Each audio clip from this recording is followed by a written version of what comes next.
Assalamualaikum warahmatullahi wabarakatuh. Perkenalkan, nama saya Yulia Rahmi. Di sini saya akan mempresentasikan tugas UAS dari mata kuliah Etika dan Hukum Profesi. Selanjutnya, untuk pertemuan pertama dengan judulnya ialah Pengenalan dan Pengantar Hukum dan Etika Profesi Teknologi Informasi. Yang pertama, pengertian hukum. Pengertian hukum. Hukum adalah norma yang mengatur mana yang benar dan mana yang salah. Istilahnya, mana yang hak dan mana yang batil. Yang eksistensinya atau pembuatannya dilakukan oleh pemerintah, baik itu secara tertulis ataupun tidak tertulis. Selanjutnya, unsur-unsur hukum. Unsur-unsur hukum itu ada 4. Yang pertama ialah hukum, peraturan hukum, penegak aturan hukum, dan sanksi. Tujuan hukum. Tujuan hukum ada 4. Yang pertama ialah sifat dan tujuan hukum itu harus bersifat universal, di mana terdapat hal seperti ketertiban, ketentraman, kedamaian, kesejahteraan, dan kebahagiaan dalam tatanan kehidupan masyarakat. Yang kedua, jika hukum dapat ditegakkan, maka tiap perkara dapat diselesaikan melalui proses pengadilan berdasarkan ketentuan hukum yang berlaku. Yang ketiga, hukum ini juga bertujuan untuk menjaga dan mencegah orang yang tidak menjadi hakim atas dirinya sendiri. Dan yang keempat ialah maintainability. Pengertian etika. Etika berasal dari bahasa Yunani adalah ethos atau kebiasaan. Etika artinya sebagai kebiasaan atau adat istiadat. Jadi keduanya sama-sama sebagai sistem tentang bagaimana orang atau manusia harus hidup sesuai dengan kebiasaan dan adat istiadat. Tujuan etika. Yang pertama ialah mempelajari perilaku kebiasaan, termasuk perilaku ini adalah kebiasaan kita yang berkaitan dengan moral kebiasaan ataupun moral dengan tujuan membuat pertimbangan yang cukup beralasan dan akhirnya sampai pada rekomendasi yang memadai. Yang kedua ialah menilai praktek yang manusiawi dengan menggunakan standar moral. Dan yang pengertian profesi. Profesi adalah moral suatu moral atau community di dalam masyarakat yang memiliki cita-cita dan nilai bersama. Etika profesi yaitu kode etik yang diberlakukan untuk profesi tertentu dalam suatu organisasi. Ciri-ciri khas profesi. Yang pertama ialah suatu bidang pekerjaan yang terorganisir dan jenis intelektual yang harus berkembang dan diperluas. Yang kedua, suatu teknik intelektual. Dan yang ketiga, penerapan praktis dari teknik intelektual pada urusan praktis. Etika dalam pengambilan keputusan. Yang pertama ialah kumpulan fakta, identitas stakeholder, dan posisi mereka. Yang ketiga, pertimbangan konsekuensi dari keputusan. Etika dalam teknologi informasi. Yang pertama, masyarakat memperhatikan etika penggunaan teknologi informasi dan sebagainya. Nah, untuk pertemuan kedua ini dengan judul ialah tinjauan umum etika. Jadi, hubungan antara etika, filsafat, dan pengetahuan. Jadi, etika merupakan bagian dari filsafat. Filsafat merupakan ilmu pengetahuan yang berfungsi sebagai interpretasi tentang hidup manusia yang bertugas meneliti dan menentukan suatu fakta konkret hingga yang paling mendasar. Unsur-unsur penting dalam filsafat sebagai ilmu, menurut Abdul Qadir tahun 2021, itu ada beberapa. Yang pertama ialah kegiatan intelektual, mencari makna yang hakiki, dan lain-lain. Yang J ialah hubungan antara etika, moral, dan hukum. Moral berasal dari bahasa lain yaitu mos yang berarti adat kebiasaan. Secara etimologis, kata moral sama dekat dengan etika secara etimologis yang artinya nilai-nilai dari norma yang menjadi pegangan pilu seseorang maupun kelompok dalam bertingkah laku di dalam kehidupan. Menurut Lawrence Knowledge menyatakan bahwa etika dekat dengan moral, bahwa pendidikan moral merupakan gerak sebagai ilmu pengetahuan seperti psikologi, sosiologi, antropologi, budaya, filsafat, ilmu pengetahuan, bahkan ilmu politik. Ada 6 tahapan dalam pengembangan moral. Yang pertama ialah orientasi pada hukum ganjaran kekuatan fisik dan material. Yang kedua, orientasi hedonistis hubungan antar manusia. Yang ketiga, orientasi konformitas. Yang keempat, orientasi pada otoritas. Yang kelima, orientasi pada kontak sosial. Dan yang keenam, orientasi moralitas prinsip suara hati. Macam-macam etika itu ada beberapa, ada 2 bagian. Yang pertama, etika umum dan etika khusus. Etika khusus terbagi menjadi 2, yaitu etika individual dan etika sosial. Selanjutnya, etika dengan dan tantangan masa depan. Perkembangan teknologi dalam kehidupan manusia memberikan banyak perubahan cara berpikir, termasuk pemecahan masalah, perencanaan maupun dalam pengambilan keputusan. Selanjutnya, untuk pertemuan ketiga ini yaitu dengan judul etika komputer. Pengertian dari etika komputer adalah analisis mengenai hakikat dan dampak sosial teknologi komputer serta formulasi dan justifikasi yang berkaitan dengan kebijakan untuk penggunaan teknologi secara etis. Mengapa perlu etika yang baik? Itu yaitu yang pertama ialah fase revolusi teknologi. Etika komputer ditetapkan awal pada tahun 1985. Hukum itu sejalan dengan revolusi teknologi meningkatkan dalam dampak sosial, maka masalah etika juga meningkat. Etika dan pengabaian manusia ingin yang menarik dan bahagia serta menjalani hidup yang baik secara moral. Sejarah etika komputer menurut Norbert Wiener 1950, tujuan hidup adalah untuk berkembang sebagaimana proses pemrosesan informasi. Isu-isu yang muncul ialah kejahatan komputer, cyber etis, e-commerce, pelanggaran hak atas kekayaan intelektual dan tanggung jawab profesi. Yang keempat, untuk pertemuan 4 dengan judul ialah pekerjaan profesi dan profesional. Yang pertama ialah manusia dan kebutuhannya. Menurut Abdul Qadir Muhammad tahun 2001, dia mengklasifikasikan kebutuhan manusia itu ada 4. Yang pertama, kebutuhan ekonomi, kebutuhan psikis, kebutuhan biologis, dan kebutuhan pekerjaan. B. Pekerjaan dan profesi. Ada 4 tujuan dalam tujuan bekerja, yaitu memenuhi kebutuhan hidup, mengurangi tingkat pengangguran dan kriminalitas, melayani sesama, dan mengontrol gaya hidup. Profesi. Profesi adalah pekerjaan yang di sini pertama mengandalkan keterampilan atau keahlian khusus yang tidak didapatkan pada pekerjaan-pekerjaan pada umumnya. Profesional dan profesi dan profesional. Seorang yang profesional adalah seseorang yang menjalankan profesinya secara benar dan melakukan menurut etika dan garis keprofesionalan yang berlaku pada profesinya. Pertemuan kelima ialah profesi di bidang teknologi informasi. Gambaran umumnya itu mencakup di bidang teknologi informasi itu yang pertama ialah bidang perangkat lunak yaitu software, bidang perangkat keras yaitu hardware, dan bidang operasional sistem informasi.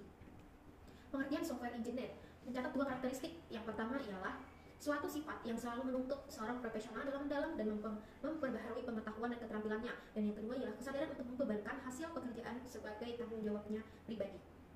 Pekerjaan di bidang IT, standar pemerintah, institusi pemerintah ini sudah mulai melakukan klasifikasi pekerjaan dalam bidang teknologi informasi ini sejak tahun 1992. Yang contohnya ialah peranata komputer. Kriteria menjadi pertimbangan dalam perkembangan klasifikasi job. Yang pertama ialah cross country, 2 function oriented, yang ketiga testable atau certifiable, dan yang keempat adalah applicable. Yang keenam ialah ancaman dan kasus kejahatan elektronik. Yang pertama untuk pengantarnya ialah tren perkembangan teknologi informasi ini terutama internet, kejahatan komputer, dimungkin adanya delik formil dan delik material, yaitu seperti cybercrime. Cybercrime dapat didefinisikan sebagai pembuatan melawan hukum yang dilakukan dengan menggunakan internet yang berbasis pada kecanggihan teknologi komputer dan telekomunikasi. Karakteristik cybercrime ialah ruang lingkup kejahatan, sifat kejahatan, pelaku kejahatan, modus kejahatan, dan jenis kerugian yang ditimbulkan. Jenis-jenis cybercrime itu yang pertama ialah unauthorized access, illegal content, data forgery, dan lain-lain. Penyebab virus secara sengaja yang pertama ialah penyebaran virus pada umumnya itu dilakukan menggunakan email. B. Seringkali orang yang sistem emailnya terkena virus tidak menyadari hal ini. Dan yang C. Virus ini kemudian dikirimkan ke tempat lain melalui emailnya. Pertemuan ke-10 ialah organisasi dan kode etik profesi. Pendahuluannya ialah di mana meningkatkan nilai profesional suatu profesi harus serta membentuk suatu standarisasi profesi, maka perlu dibentuk organisasi keprofesionalan untuk lebih meningkatkan profesionalisme suatu profesi. Pembentukan organisasi profesi itu ada kebutuhan dasar. Yang pertama ialah kredibilitas, profesionalisme, kualitas jasa, dan kepercayaan. Tugas pokok organisasi profesi itu yang pertama ialah mengatur keanggotaan organisasi, membantu anggota dan untuk terus memperbaharui pengetahuannya sesuai dengan perkembangan teknologi dan lain-lain. Kode etik profesi adalah suatu norma nilai dan aturan profesi yang tertulis yang secara tegas menyatakan apa yang benar dan apa yang tidak benar dan tidak baik bagi profesional yang menjadi anggota dari sebuah profesi. Prinsip kode etik itu ada 8. Yang pertama ialah prinsip standar teknis, prinsip kompetensi, dan lain-lain. Kode moral itu ada 3 prinsip dasar. Yang pertama ialah harus bertanggung jawab untuk setiap kerugian jika itu adalah konsekuensi dari sesuatu yang telah kita lakukan atau jika itu terjadi dalam tanpa intervensi kita sesuai suatu proses. Yang kedua ialah bertanggung jawab jika kerugian terjadi karena kelalaian, dan yang ketiga bertanggung jawab untuk kerugian yang timbul jika kita mengetahui bahwa ada orang yang akan melakukan sesuatu yang menimbulkan kerugian yang kita membiarkan hal itu terjadi. Pertemuan ke-11 ialah profesi di bidang teknologi informasi. Pendahuluannya secara umum, pekerja di bidang IT itu setidaknya terbagi menjadi 4 kelompok. Yang pertama kelompok perangkat lunak, yang kedua kelompok perangkat keras, yang ketiga kelompok operasional sistem operasi, dan yang keempat ialah kelompok pengembangan bisnis TI. Definisi yang pertama ialah profesi di bidang TI sebagai profesi. Pekerjaan di bidang TI, standar pemerintah atau peranata komputer. Selanjutnya ialah untuk pertemuan ke-12 tentang dengan judul Undang-Undang Telekomunikasi dan ITE. Pengertian telekomunikasi. Telekomunikasi adalah setiap pemancaran, pengiriman, atau penerimaan dari setiap informasi dalam bentuk tanda-tanda isyarat, tulisan, gambar, suara, dan bunyi melalui sistem telepon optik, radio, atau sistem elektromagnetik lainnya. Asas dan tujuan. Tujuannya itu ada 3. Yang pertama ialah mendukung persatuan dan kesatuan bangsa, meningkatkan kesejahteraan dan kemakmuran rakyat secara adil dan menata. Yang ketiga ialah mendukung kehidupan ekonomi dan kegiatan pemerintahan. Kajian undang-undang telekomunikasi. Itu ada 3 bidang. Yang pertama ialah telekomunikasi, penyiaran, dan teknologi informasi. Undang-Undang Informasi dan Transaksi Elektronik pada Undang-Undang Nomor 11 Tahun 2008, yaitu ketentuan umumnya. Yang pertama ialah pengertian teknologi informasi, yang kedua ialah dokumen umum, selanjutnya ialah asas-asas pemanfaatan TI dan transaksi elektronik. Itu yang pertama ialah asas kepastian hukum, asas manfaat, asas hati-hati, asas itikat baik, dan asas netral teknologi. Untuk pertemuan 13 ialah dengan judul hak atas kekayaan intelektual. Pengertian hak kekayaan intelektual itu adalah hak yang timbul atas hasil olah pikir otak manusia yang menghasilkan suatu produk atau proses yang berguna untuk manusia. Pengertian hak cipta. Hak cipta diberikan terhadap ciptaan dalam ruang lingkup bidang ilmu, pengetahuan, kesenian, dan kesusastraan. Cakupan hak cipta contohnya seperti buku, ceramah, lagu, dan lain-lain.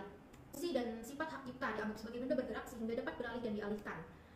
Macam-macam hak cipta itu ada berbagai macam. Hak cipta yang anonim, cipta yang dilindungi, hak yang tidak memiliki hak cipta, dan yang tidak dianggap pelanggaran hak cipta. Masa berlaku hak cipta itu kurang lebih 50 tahun setelah penciptanya meninggal dunia. Macam-macam perlindungan karya cipta program komputer itu ada 5. Yang pertama pasal 1 ayat 8, pasal 2 ayat 2, dan sebagainya. Alasan pelanggaran hak cipta program komputer karena pertama yang program bajakan lebih murah dan tidak keadaan format digital memudahkan penyalinan dari suatu media ke media lain. Upaya mengatasinya ialah membangun budaya masyarakat untuk menghargai hasil karya orang lain. Pertemuan ke-14 ialah pendirian bisnis di bidang teknologi informasi. Alasan memulai usaha itu ada faktor keluarga pengusaha, sengaja terjun menjadi pengusaha. Bidang usaha contohnya seperti sektor kecantikan, sektor keterampilan, dan sektor perikanan. Jenis-jenis badan usaha, jenis-jenis badan usaha contohnya seperti perorangan, firma, atau CV.